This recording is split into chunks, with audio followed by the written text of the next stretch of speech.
Hello viewers, welcome to concept classes by Priya Bhardwaj. Last कुछ classes में हमने डिफरेंशिएशन किया था। डिफरेंशिएशन हमारा कंप्लीट हो गया था। अभी जो है वो हम स्टार्ट करने जा रहे हैं इंटीग्रेशन। तो आज का जो हमारा टॉपिक रहेगा वो क्या होगा? इंटीग्रेशन।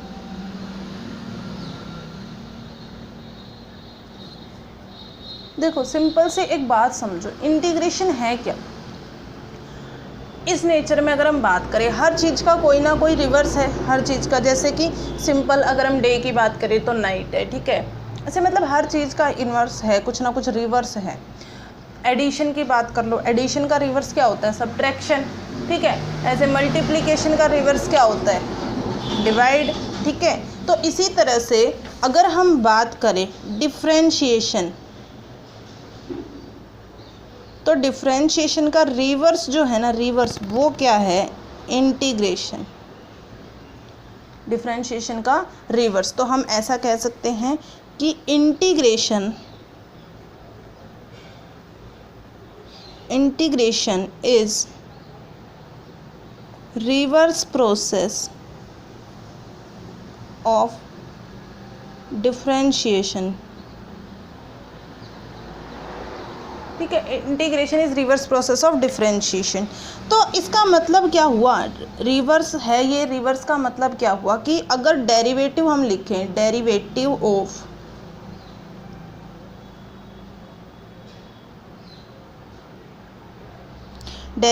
ऑफ एक्स स्क्वेयर क्या होगा? 2x, हमें पता है। तो इसका मतलब क्या हुआ कि integration of 2x is x square, ये हुआ इसका मतलब, ठीक है। ऐसे अगर हम बात करें कि डेरिवेटिव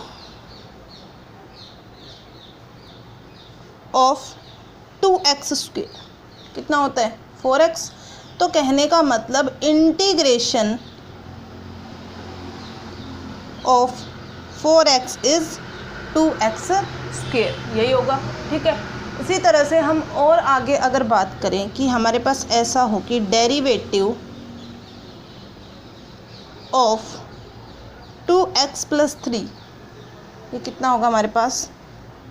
या फिर यहाँ पे 2x स्क्वेयर ले लेते हैं हम, तो ताकि हमारे पास यहाँ पर x बच जाए। तो ये हमारा कितना हो गया? 4x। दैट मीन्स होना तो क्या चाहिए? इंटीग्रेशन ऑफ 4x इज क्या होना चाहिए भाई? ये 2x स्क्वेयर प्लस 3। लेकिन ऐसा ज़रूरी थोड़ी है कि यहाँ पर 3 की जगह अगर 4 होता तभी भी 4x ही आना है, यहाँ पर 5 होता तो भी, 1 होता तो भी, 0 होता तो भी यही आता ना। तो कहने का मतलब क्या कि हर कंडीशन के लिए तो सुटेबल नहीं है ना ये कहना कि हर चीज़ का जो इन्वर्स या रिवर्स हम बोलते वो इंटीग्रेशन हो जाएगा। तो इस चीज़ के लिए हमने क्या यूज़ किया? इस चीज़ के लिए एक फॉर्म बना दिया हमने। देखो कैसे कि इसी चीज़ को इंटीग्रेशन जब हमें लिखना था ना, तो हमने इसको ऐसे लिख दिया कि integration of 4x is this, ठीक है ना। ये हमारा हो गया। तो एक जो इंटीग्रेशन है वो हम कितने टाइप से पढ़ेंगे? इंटीग्रेशन पढ़ेंगे मेनली हम 2 टाइप से, ठीक है। एक तो हमारा इनडेफिनेट इंटीग्रल और दूसरा हमारा होगा डेफिनेट इंटीग्रल। तो पहला जो है हमारा इनडेफिनेट इंटीग्रल, उससे समझते हैं हम। इनडेफिनेट इंटीग्रल या इंटीग्रेशन बोल दें, इनडेफिनेट इंटीग्रेशन, ठीक है। तो मतलब अगर एक सिंबल के अकॉर्डिंग हम बात करें तो इस तरह से हमारे पास होगा। रिप्रेजेंटेशन की अगर हम बात करें तो f ऑफ x dx, ठीक है। तो ये चीज़ जो दिखा रहा है ना, ये पूरा इस तरह से, ये तो क्या होता है? Sign of integration. जैसे आपको याद हो डिफरेंशिएशन का साइन क्या होता था? डी बाई डी एक्स या डी बाई डी वाई, ठीक है। ऐसे इंटीग्रेशन का साइन क्या होगा? इस तरह से, ठीक है। यहाँ पर डी एक्स जो है ये किस चीज़ को रिप्रेजेंट कर रहा है? Variable of integration. ये किसको रिप्रेजेंट कर रहा है? इंटीग्रेशन के वेरिएबल को। बच गया ये एफ एक्स, ये जो है ये किसको रिप्रेजेंट कर रहा है? किसी फंक्शन को। किसको रिप्रेजेंट कर रहे हैं? किसी फंक्शन को, ठीक है। तो अगर हमें क्या करना हो, जर्नल रिप्रेजेंटेशन करनी हो किसी इंटीग्रेशन की, तो देखो हम कैसे यूज़ करेंगे जर्नल इंटीग्रेशन ऑफ हमें इस तरह से टर्म मिल जाए, general integration of x cube, ठीक है ना। तो अगर ये हमें फॉर्म मिल गई तो इसके साथ में हम क्या लगा देंगे, सी, ठीक है। और ये जो सी है ना, ये हमारा किसको रिप्रेजेंट करेगा, कांस्टेंट ऑफ इंटीग्रेशन, ठीक है। इसका कोई ज़्यादा फिजिक्स में, हमारे फिजिक्स में इतना ज़्यादा यूज़ नहीं है, नॉर्मल सी बात है, वो हम कर लेंगे, ठीक है। इंटीग्रेशंस का है, लेकिन ये जो कांस्टेंट हम इसके लिए कह रहे हैं, ठीक है। तो ये हमारा हो गया। तो अब हम कर लेते हैं कुछ इसके फॉर्मूला। कैसे डिफाइन करना है कि एक तो रिवर्स प्रोसेस होता है डिफरेंशिएशन का, और उसके साथ में आपको यूज़ क्या कर लेना है, कांस्टेंट। अब उस कांस्टेंट की जगह कोई भी वैल्यू आ जाए, क्या फ़र्क पड़ता है, ठीक है ना। तो अभी हम स्टार्ट करते हैं कुछ फॉर्मूला से, इंपॉर्टेंट जो फार्मूलाज हैं उनसे, और उनके कुछ क्वेश्चंस की हम प्रैक्टिस करते हैं, ठीक है। तो पहले हम बात करते हैं, पहले अगर फॉर्मूला की बात करें डेफिनेट इंटीग्रल में, तो अगर इस तरह से गिवन हो x की पावर n dx। अब एक बात याद करो, जब डिफ्रेंशिएशन करते थे x की पावर n dx का, तो क्या करते थे, वहाँ पर पावर में से एक घटाते थे, ठीक है ना, और आगे ले आते थे पावर को। यहाँ पर क्या करना है, पावर में एक जोड़ देना है, वहाँ पर घटाते थे, यहाँ पर क्या कर देना है, जोड़ देना है। वहाँ पर मल्टीप्लाई में होता था, यहाँ पर क्या हो जाएगा, डिवाइड में, और जितना जोड़ने के बाद पावर बनी वो होगी डिवाइड में, ठीक है। इतनी बात हो गई। और इसके साथ में फिर हमें क्या लगा देना है, एक कांस्टेंट c। c की वैल्यू कुछ भी हो सकती है, ठीक है। ये हमारी एक फॉर्म होगी। जैसे कि अगर हम बात करें, एक एग्जाम्पल से समझने की कोशिश करते हैं कि इंटीग्रेशन हमें करना है एक्स स्क्वेयर का, सिंपल एक्स स्क्वेयर dx का। तो कितना हो जाएगा भाई, पावर में एक जोड़ो और नीचे भी सेम टू सेम और प्लस c। दैट मीन्स ये हमें कितना मिला, x³/3 + c। क्लियर है इतनी सी बात। चलो एक और एग्जाम्पल से बात कर लेते हैं, इसी से रिलेटेड एक और एग्जाम्पल हम ले लेते हैं। मान लो x⁻10 गिवन है, तो क्या फ़र्क पड़ता है, कर दो +1, यहाँ पर भी +1, और साथ में constant, that means x⁻11 / 11 + c। और भी आपका जैसे चॉइस हो वैसे आप एग्जाम्पल ले सकते हो इंटीग्रेशन के लिए, ठीक है। जैसे कि आगे हम मान ले कोई हमें ऐसे इंटीग्रेशन गिवन है x⁻4, ठीक है। इसके लिए अगर हम करेंगे तो 4 + 1 + c, that means x⁻5/5 + c, ठीक है। ये हो गया हमारा। सेकंड, अगर हम फॉर्मूले की बात करें, पावर का हमारा क्लियर है, पावर में हमें क्या करना है, एक ऐड कर देना है, और डिवाइड में भी सेम टर्म हमें कर देनी है, ठीक है। अगर हमें इस तरह से गिवन हो 1 of dx, that means constant का इंटीग्रेशन, तो याद करो एक बार, जब कांस्टेंट का डिफरेंशिएशन करते थे तो 0 आता था, यहाँ पर रिवर्स होगा। तो यहाँ पर इस चीज़ को क्या हम ऐसा लिख सकते हैं, dx, ऑफ कोर्स लिख सकते हैं। और क्या यहाँ पर हम ऐसा लिख सकते हैं, किसी भी अब चीज़ की पावर 0 हो गई किसी भी टर्म की, तो वो किसके इक्वल होगा, 1 के इक्वल होगा, ठीक है। अब रूल लगा दो अपना, सिंपल इंटीग्रेशन का क्या होता है, 0 + 1 0 + 1 + c, दैट मीन्स ये कितना हो गया, x1/1 + c। ये हमें क्या मिला, इसका इंटीग्रेशन, ठीक है। तो एक हमारा ये फॉर्मूला हो गया, किसी भी कांस्टेंट का करना हो। जैसे कि फॉर एग्जांपल अगर हमें करना है 5 dx का, ठीक है, तो क्या करना होगा, 5 और क्या करना होगा, x0 dx का इंटीग्रेशन। इसका फॉर्मूला अभी आगे बता देंगे कि आप 5 को तो रखो एज इट इज़, और x0 dx का करोगे तो कितना हो जाएगा, 0 + 1 0 + 1 + c, दैट मीन्स ये आपका कितना हो गया, 5x + c, ऐसे लिखा जाएगा ये, ठीक है। चलो अब ये कांस्टेंट वाले की बात आई थी, तो इसी का बेसिस पर हमें एक फॉर्मूला देखते हैं। अगर इस तरह से गिवन हो ax⁻n, जहाँ पर a जो है कोई कांस्टेंट है, 1 2 3 4 कुछ भी हो सकता है, इसमें क्या करना है, कुछ नहीं करना, कांस्टेंट को बाहर रखो और इंटीग्रेशन कर दो जो अंदर टर्म है उसका। तो a एज इट इज़, और अंदर वाली टर्म का जब इंटीग्रेशन करेंगे तो कितना हो जाएगा, x⁻n + 1 / n + 1 और प्लस c। ये हो जाएगी फॉर्म हमारे पास, ठीक है, क्लियर है। तो इसी के बेसिस पे कुछ एग्जांपल्स देख लेते हैं हम। एग्जांपल की अगर बात करें तो मान लो इस तरह से गिवन है हमें कोई 5x⁻4 dx, तो इसके लिए क्या करना पड़ेगा, 5 as it is x⁻4 dx, that means 5, और ये कितना हो जाएगा हमारा x⁻4 + 1 4 + 1, तो 5x⁵5/5 + c, दैट मीन्स कितना हुआ x⁵5 + c, यही मिलेगा।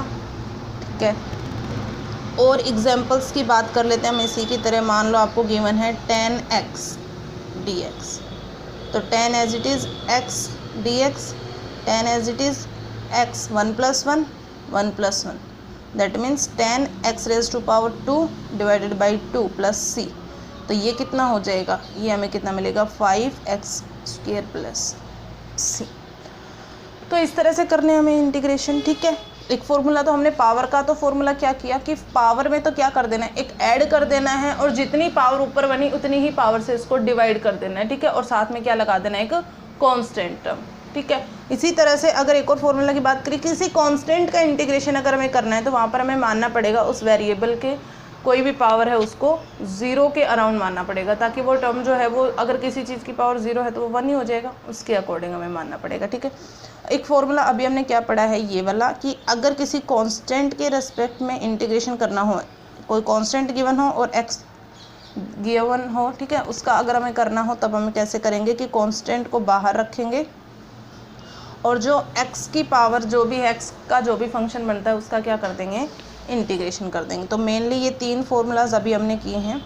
अब एक और सिंपल सा जो एडिशन सब्ट्रैक्शन के बेसिस पर है, हम वो वाला और कर लेते हैं, और उसके बाद हम करेंगे न्यूमेरिकल्स की प्रैक्टिस। तो देखो, फोर्थ फॉर्मूला की अगर हम बात करें तो मान लो ऐसे है, if u and v are function of x, then integration of u + v बोल दे या u - v, ठीक है, dx, इनका इंटीग्रेशन करना है। तो हम कैसे करेंगे, हम इसको पार्शियली कर देंगे, प्लस है तो प्लस, माइनस है तो माइनस v dx। यहाँ पर और टर्म हो तो और डिवाइड हो जाएगा, कोई फ़र्क नहीं पड़ता। अगर दोनों साथ चल रहे, कहीं पर प्लस कहीं पर माइनस, तो भी कोई फ़र्क नहीं पड़ता, जो भी साइन है वो यूज़ करो और उसको पार्ट्स में इंटीग्रेशन करते रहो। जैसे कि एग्जाम्पल से समझते हैं इसी चीज़ को, x + 2x² गिवन है हमें, ठीक है, और इसका क्या करना है, इंटीग्रेशन। तो कैसे करेंगे, x dx + 2x² dx। x के लिए क्या हो जाएगा, x 1 + 1 डिवाइड 1 + 1, ठीक है, plus 2 as it is x 2 + 1 2 + 1, ठीक है। और अब इस पूरे के लिए हम एक ही कांस्टेंट यूज़ कर लेते हैं, c। आप चाहो तो अलग अलग कर दो, इसके लिए c कर दो, इसके लिए c1 कर दो, ओवरऑल इसको c' लिख दो, कोई फ़र्क नहीं पड़ता जुड़ने के बाद कांस्टेंट। और एक साथ एक करना चाहते हो तो वो भी कर सकते हो। ये कितना हो गया, x²/2, इधर से कितना हो गया, 2 ऑफ x³/3 और प्लस ऑफ c। ये हमारा क्या हो गया, इंटीग्रेशन हो गया x + 2x² का। ठीक है, इसी तरह से हम और कुछ एग्जांपल्स करने की कोशिश करते हैं। लेट हमें कुछ इस तरह से गिवन है, √x - 1/√x, इस तरह से गिवन है हमें। ठीक है, तो क्या करना पड़ेगा, इसके लिए हमें इंटीग्रेशन करना है इसका dx के रेस्पेक्ट में। तो पहले तो इसको पार्ट्स में डिवाइड कर दो, integration of √x minus integration of 1/√x dx। ठीक है, अभी क्या इसी चीज़ को ऐसा लिख सकते हो, x⁻² dx minus x⁻− of 1/2, मैंने एक स्टेप आगे कर दिया, इसको ऊपर ले आए dx। समझ में आया, यहाँ पर क्या लिखा, x⁻1/2, फिर उसको ऊपर लेके जाओगे तो साइन चेंज हो जाएगा, तो x⁻− ऑफ 1/2 ये हो जाएगा। ठीक है, इसको सॉल्व करेंगे तो क्या हो जाएगा, पावर में एक ऐड करना है और बॉटम में भी सेम चीज़ पावर में एक ऐड करना है, माइनस यहाँ पर भी वही करना है, पावर में एक ऐड करना है और बॉटम में भी पावर में एक ऐड करना है, और साथ में क्या यूज़ करना है, एक कांस्टेंट टर्म यूज़ करनी है। तो यहाँ पर ये कितना हो जाएगा, इसको हम सॉल्व करेंगे तो x⁻3/2 हो गया ये। ठीक है, और नीचे भी कितना हुआ, 3/2 माइनस x की पावर, यहाँ से जब हम सॉल्व करेंगे तो कितना हो जाएगा, -1/2, और नीचे भी कितना बचेगा, -1/2। ठीक है, और प्लस हमें क्या करना पड़ेगा, प्लस हम करना पड़ेगा c। ओके, ये एक बार हम चेक करते हैं कि ये हमारा -1/2 नहीं, +1/2 बचेगा यहाँ पर, तो ये हमारा हो गया +1/2। तो इसको जब हम फॉर्म बना के लिखते हैं तो देखो, इसको इन्वर्स कर दो, 2/3 x⁻³ ठीक है, माइनस ये कितना हो जाएगा, 2 ऑफ x⁻, कितनी हो जाएगी, 1/2 और प्लस कितना आ जाएगा, कोई कांस्टेंट c। ये हमारा क्या आ गया, इंटीग्रेशन। ठीक है, इसी तरह से हम और कर सकते हैं, और एग्जांपल्स के थ्रू हम इसको समझने की और ज़्यादा क्लियर करने की कोशिश करते हैं। एग्जांपल कंसिडर करो कि हमें कुछ इस तरह से गिवन है, integration of 3x² + 1/x² minus of 2x dx। इस चीज़ का हमें इंटीग्रेशन करना है, तो पहले तो हमें इसे क्या करना पड़ेगा, पार्ट्स में डिवाइड करना पड़ेगा। 3x² dx plus 1/x² dx minus 2x dx। अब कांस्टेंट टर्म को बाहर रखो, ये इसको इन्वर्स कर दो, माइनस ऑफ 2 dx। इसके लिए करो 2 बाहर, x ऑफ dx। सोल्व करो, 3x² के लिए सोल्व करोगे तो कितना हो जाएगा, 2 + 1 2 + 1 प्लस x -2 के लिए करोगे -2 + 1 -2 + 1 माइनस ऑफ 2 x 1 + 1 1 + 1। और ओवरऑल सभी के लिए हमने क्या यूज़ कर लिया, कांस्टेंट टर्म को c हमने यहाँ पर यूज़ कर लिया। इस चीज़ को चेक करो अभी, 3 और ये हमें कितना मिलेगा, x³ / 3 प्लस ये हमें कितना मिलेगा, x⁻⁻1 और डिवाइड में भी हमें कितना मिलेगा, -1 -2 x² / 2 प्लस c। 2 से 2 कैंसिल, 3 से 3 कैंसिल, दैट मीन्स x³ ये minus x -1 minus x² plus c। और क्या इसी चीज़ को ऐसा भी लिख सकते हो, x³ - 1/x, नीचे चला जाएगा power positive, minus of x² plus of c। तो ये हमारा क्या हो गया, सॉल्यूशन हो गया। क्वेश्चन में क्या गिवन था, 3x² + 1/x² minus of 2x। ठीक है, इसके लिए हमारा हो गया। और अगर आप चाहो ऐसे इसको सॉल्व करना तो और भी बहुत सारे क्वेश्चंस बनते हैं, इनके ऊपर बहुत सारे एग्जांपल्स हो सकते हैं जिनकी आप क्या कर सकते हो, प्रैक्टिस कर सकते हो बार बार। ठीक है, तो ये जो हमने आज किया है इंडेफिनेट इंटीग्रल, इसके और भी आगे फॉर्मूला हैं हमारे, जिनको जो है ना हम अगली क्लास में हमारे में पढ़ेंगे। तब तक आपको क्या करना है कि इनकी बार बार प्रैक्टिस करनी है। फॉर्मूले हमारे पास, एक तो ये वाला फॉर्मूला हमें क्लियर है कि क्या करना पड़ेगा, हमें पार्ट्स में डिवाइड कर देना है जितने भी फंक्शंस हैं आपके पास। जैसे एक छोटा सा और एग्जांपल हम कंसिडर कर लेते हैं। मान लो कि कुछ इस तरह से हमें गिवन है कि 50x4 + 36x² + 40x, इसके लिए करना है आपको। ठीक है, dx। तो अभी क्या करना पड़ेगा कि पहले तो इसको पार्ट्स में डिवाइड कर दो, 50x4 dx + 36x² dx + 40x dx। Constant term को बाहर निकाल दो 50, और अभी हम डायरेक्ट भी कर सकते हैं। आपको अगर अब थोड़ा सा क्लियर हो रहे हैं टॉपिक्स तो आप और थोड़ा सा इसको ना फास्ट भी कर सकते हो कि अभी इसको ऐसे लिखने की जरूरत नहीं है, डायरेक्ट सोल्व कर दो। x⁴ 4 + 1 4 + 1 plus 36 x⁴ 2 + 1 2 + 1। लेकिन अभी भी किसी को ऐसा लग रहा है कि बहुत ज़्यादा फास्ट हो गया, तो आपको क्या करना है कि कांस्टेंट को बाहर रखो और इसी की तरह आपको लिख देना है। ठीक है, प्लस 40 x 1 + 1 1 + 1 और प्लस क्या हो जाएगा c, that means 50 x 5/5 plus 36 x³ / 3 plus 40 x² / 2 plus c। ये हुआ 10, ये हुआ 12 और ये हुआ 20। तो लिख दो फॉर्म 10x⁵ प्लस 12x³ और प्लस 20x² प्लस c। तो ये हो गया इंटीग्रेशन। तो एक तो बाय पार्ट्स हमें करना है, पावर कोई गिवन है तो उसके लिए क्या करना है, पावर में एक ऐड कर देना है और डिवाइड में भी पावर में एक ऐड करके लिख देना है और साथ ही में कोई कांस्टेंट यूज़ कर लेना है। अगर किसी कांस्टेंट टर्म के लिए करना है तो वहाँ पर हमें उस वेरिएबल के लिए पावर कितनी कंसिडर करनी पड़ेगी, 0 पावर वहाँ पर कंसिडर करनी पड़ेगी। और उसके अलावा जो हमने किया, एक और फॉर्म हमने कांस्टेंट के रिस्पेक्ट में किया था कि कांस्टेंट को बाहर रखना है। ठीक है, और जो बच गया वेरिएबल टर्म उसकी हमें क्या करना है, उसको हमें इंटीग्रेट करना है। ठीक है, तो ये मेनली हमारे कुछ फॉर्मूलाज थे। इसके बाद जो आगे हमारे और भी अच्छे अच्छे फॉर्मूला आने वाले हैं उन सबको हम करेंगे हमारी नेक्स्ट क्लास में।